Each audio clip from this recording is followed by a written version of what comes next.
were also told they are happy. Ryan even admitted they're in love. Ryan Edwards has a new woman in his life, and she has a pretty surprising past, but not everyone is happy about their romance. So who exactly is Ryan's new girlfriend, and why are people so worried about him dating? The details surrounding their relationship are seriously insane, so let's break it down. Between his estranged wife Mackenzie filing for divorce and his alarming criminal charges, Ryan has had a very chaotic year. In August, he completed a 28-day court-ordered stint in rehab, but what happened while he was at the treatment center was truly bizarre. Ryan was apparently focused on more than just his sobriety while at the Chattanooga, Tennessee facility. He started dating a woman who was also attending the rehab program, and it turns out that they share a lot of similarities that are honestly concerning. According to the U.S. Sun, Ryan's new girlfriend is 33-year-old Amanda Connor. Ever since they finished the rehab stints a few years ago, they've both been staying at Oasis, a sober living facility that's on the same property as the treatment center. While living at Oasis, people aren't supposed to start new relationships because it can complicate the recovery process, but it seems as though Ryan and Amanda just couldn't help themselves, and based on what a source told the U.S. Sun,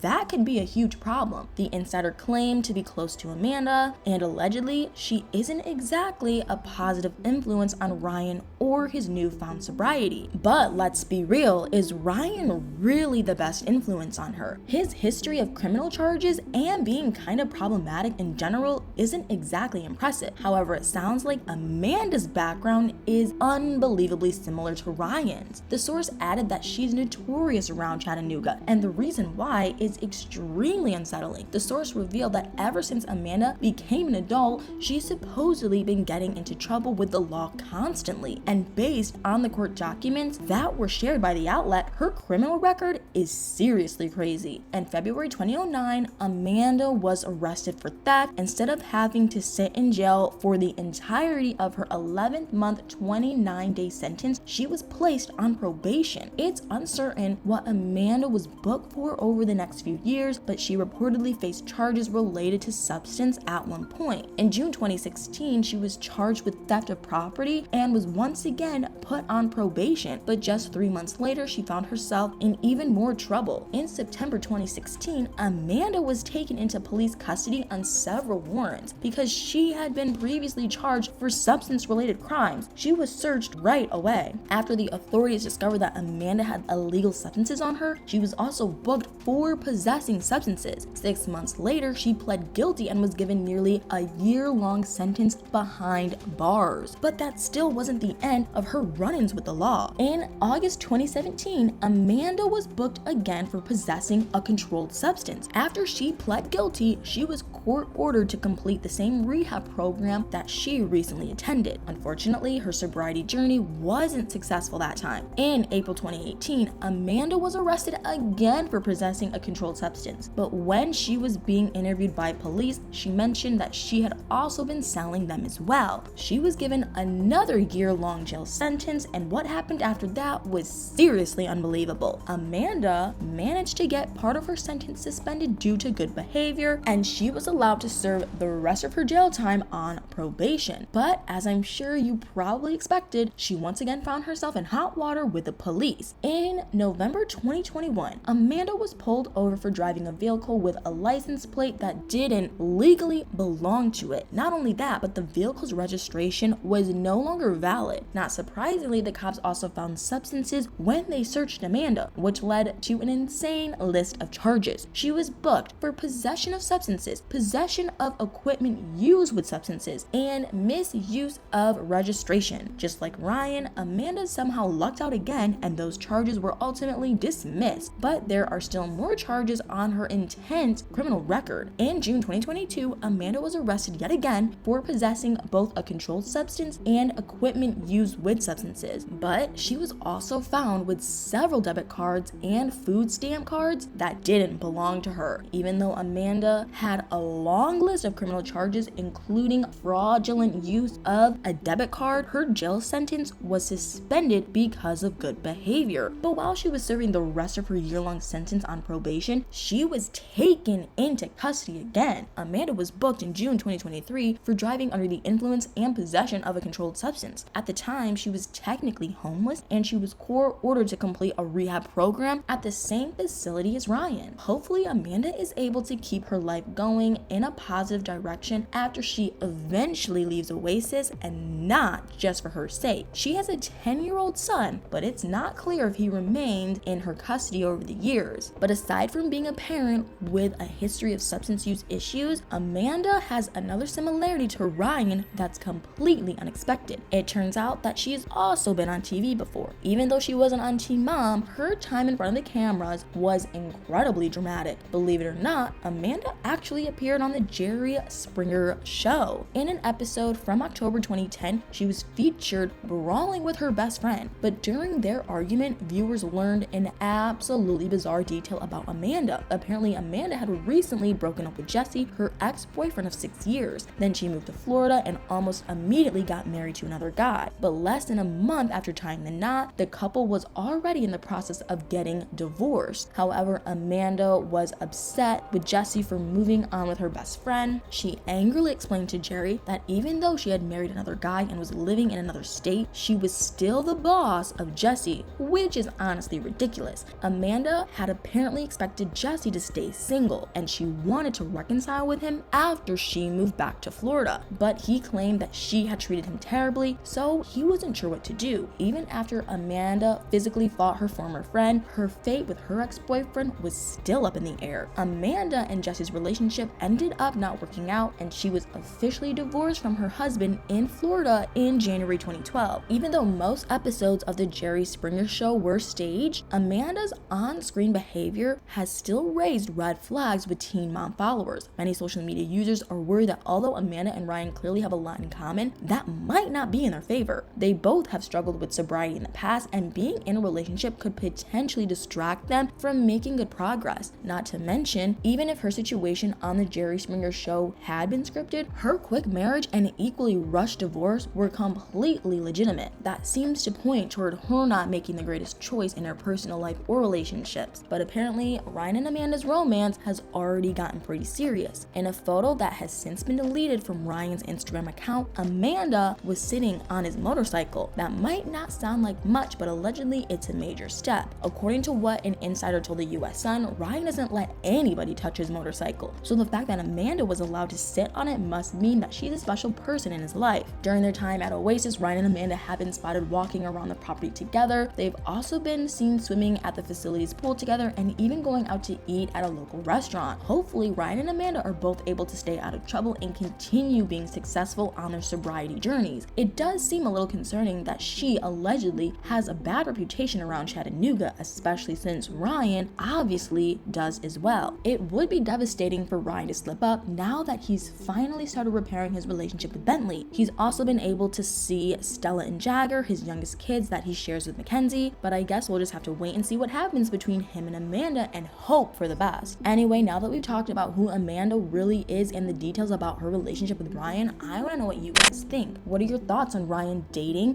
while he's at the sober living facility? And what do you think about Amanda's similarities to Ryan, including her criminal record, substance use struggles, and past appearance on TV? Let me know in the comments below.